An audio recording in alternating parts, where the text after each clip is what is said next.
महाभारत से एक बात तो निश्चित ही सीखने को मिलती है कि किसी भी समस्या का समाधान बातचीत से नहीं होता है और यह भी तय है कि युद्ध से कुछ भी हासिल नहीं होता। इसका मतलब यह है कि वार्ता विफल होने के बाद युद्ध करो और युद्ध करने के बाद तबाही पर आंसू बहाओ। सवाल यह उठता है कि वार्ता कब विफल होती है। वार्ता तब विफल होती है जब सामने वाले पक्ष में से कोई एक मूर्ख अड़ियल रुख अपनाता है और अंत में सभी उसका साथ देने पर मजबूर हो जाते हैं। खैर, क्या महाभारत युद्ध और युद्ध के बाद भारत तबाह हो गया था? यह सवाल बहुत महत्वपूर्ण है कि महाभारत के युद्ध के बाद भारत की क्या गति हुई।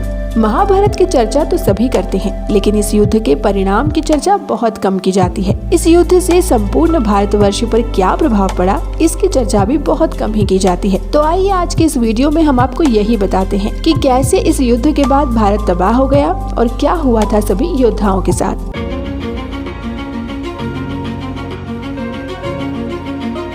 नमस्कार और स्वागत है आपका हमारे channel the stories of Bharat पर। श्री कृष्ण के एक अक्षौहिणी नारायणी सेना मिलाकर कौरवों के पास 11 अक्षौहिणी सेना थी, तो वहीं पांडवों ने 7 अक्षौहिणी सेना एकत्रित कर ली थी। इस तरह सभी महारथियों की सेनाओं को मिलाकर कुल 45 लाख से ज्यादा लोगों ने इस युद्ध में भाग लिया था। उस काल में धरती की जनसंख्या ज्यादा नहीं थी। यदि हम वर्तमान समय की 7 अरब जनसंख्या से तुलना करें तो आज विश्व की सभी सेनाएं मिलकर 1 करोड़ होंगी, लेकिन उस काल में जनसंख्या इतनी नहीं थी। 1947 के पहले भारत की जनसंख्या लगभग 40 करोड़ के आसपास थी। 1650 ईस्वी में संपूर्ण धरती की जनसंख्या लगभग 50 करोड़ थी। इस प्रकार यदि हम और पीछे जाएंगे तो धरती की जनसंख्या इससे भी आधी थी। तब क्या हम यह अनुमान लगा सकते हैं कि 3112 ईसा पूर्व धरती की जनसंख्या कितनी रही होगी? अनुमान ज्ञान नहीं होता, यह वास्तविकता के करीब हो सकता है और नहीं भी। लेकिन यदि 1 करोड़ लोगों ने युद्ध में भाग लिया होगा तो निश्चित ही कम से कम भारत की जनसंख्या 5 से 6 करोड़ के बीच तो रही होगी, क्योंकि तब आज जितने शहर या गांव नहीं थे। 45 लाख की सेना के बीच महाभारत का युद्ध 18 दिनों तक चला और इस युद्ध में कुल 18 योद्धा ही जीवित बचे थे। महाभारत के युद्ध के पश्चात कौरवों की तरफ से 3 और वहीं पांडवों की तरफ से 15 यानी कुल 18 योद्धा ही जीवित बचे थे। कौरवों के पक्ष से कृतवर्मा, कृपाचार्य और अश्वत्थामा, जबकि पांडवों की ओर से युयुत्सु, युधिष्ठिर, अर्जुन, भीम, नकुल, सहदेव, कृष्ण, सात्विकी आदि थे। हालांकि इतिहास के कुछ पन्नों के अनुसार महाभारत के युद्ध में 39,40,000 योद्धा मारे गए। अब आप सोचिए कि 6 करोड़ की आबादी में आधी तो महिलाएं होंगी, यानी कि करीब 2.5 करोड़ महिलाएं। अब बचे 2.5 करोड़ पुरुष, जिसमें से लाखों तो बच्चे होंगे। मतलब यह कि यह युद्ध बूढ़े और जवानों ने लड़ा। उनमें से कुछ जवान तो उनके पुत्र ही थे जिन्हें कोई पुत्र नहीं हुआ था। कौरवों की ओर से दुर्योधन व उसके 99 भाइयों सहित भीष्म, द्रोणाचार्य, कर्ण, मद्र नरेश शल्य, भूरिश्रवा, अलम्बुश, कलिंगराज, श्रुतायुध, शकुनी, भगदत्त, जयद्रथ, विंद, अनुविंद, काम्बोजराज, सुदक्षिण और बृहद्वल आदि और उनके पुत्र पौत्र युद्ध में शामिल थे, जो सभी मारे गए। कौरवों के कुल का नाश हो गया।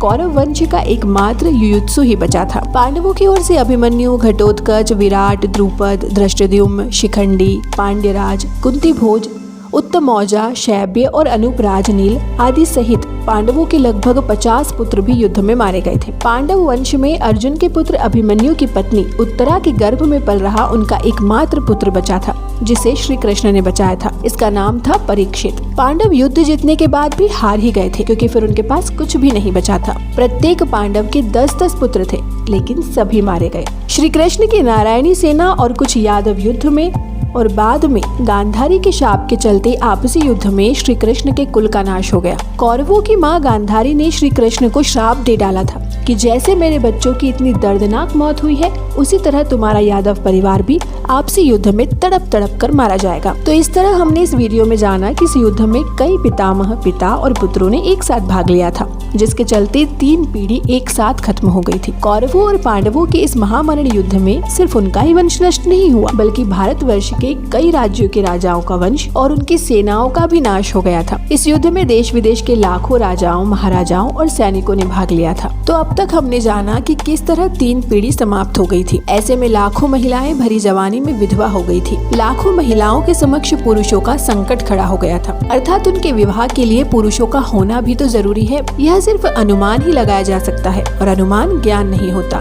लेकिन यह तय है कि इससे समाज में एक धर्म संकट की स्थिति खड़ी हो गई थी। समाज का नेतृत्व करने वाला कोई नहीं था। राज्यों में बिखराव हो गया था। इतने लोग नहीं थे कि वे राज्य की व्यवस्था को संचालित करते। कहते हैं कि इस युद्ध के परिणाम स्वरूप भारत से वैदिक धर्म, समाज, संस्कृति और सभ्यता का पतन हो गया। इस युद्ध के बाद से ही अखंड भारत बहुधर्मी और बहुसंस्कृति का देश बनकर खंड खंड होता चला गया। युद्ध के बाद युधिष्ठिर संपूर्ण भारतवर्ष के राजा तो बन गए, लेकिन सब कुछ खोकर। किसी भी पांडव में राजपाट करने की इच्छा नहीं रही थी। सभी को वैराग्य प्राप्त हो गया था। यह देखते हुए युधिष्ठिर ने राजा का सिंहासन परीक्षित को सौंपा और खुद चल पड़े हिमालय की ओर, जीवन की अंतिम यात्रा पर। उनके साथ चले उनके चारों भाई और द्रौपदी आदि। उनसे पहले ही धृतराष्ट्र और गांधारी हिमालय चले गए थे। वहीं सभी का अंत हो गया। महाभारत युद्ध के कारण देश बर्बाद हुआ। उस युद्ध ने समूचे आर्यावर्त को खंड खंड कर दिया। इस युद्ध के बाद देश टुकड़ों में बट गया। सैकड़ों वर्षों तक खामोशी छाई रही। लोग अपने अपने तरीके से जीवन यापन करने लगे। पौराणिक धर्म और अन्य कई तरह के धर्मों का विकास होने लगा। विदेशी भारत में आकर बसने लगे, लूटने लगे, आक्रमण करने लगे। यवन, शक, हूण और कुषाणों का आक्रमण तो बहुत बाद में शुरू हुआ। उसके पहले महाभारत के बाद तो भारत के हजारों लाखों लोग कालांतर में भारत से बाहर निकलकर अरब, तुर्क, मिस्र, मलेशिया, इंडोनेशिया, चीन, रशिया आदि सभी जगह जाकर बसने लगे। धर्म का एक नया मार्ग खुलने लगा। वहाँ उन्होंने नई संस्कृति और धर्म की नींव रखी। इस बात का वर्णन कोई नहीं करता है कि किस तरह जैन और हिंदू संतों ने अरब, यूरोप और रशिया में जाकर धर्म का प्रचार प्रसार किया, जिसके चलते वहाँ कबीलों में जी रही मानव सभ्यता को ज्ञान की एक नई रोशनी मिली। महाभारत के बाद धीरे धीरे धर्म का केंद्र तक्षशिला पेशावर से हटकर मगध के पाटलिपुत्र में आ गया था, जो कि बाद में घातक सिद्ध हुआ। गर्ग संहिता में महाभारत के बाद के इतिहास का उल्लेख मिलता है। अयोध्या कुल के मनु की 94 पीढ़ी में बृहद्रथ राजा हुए।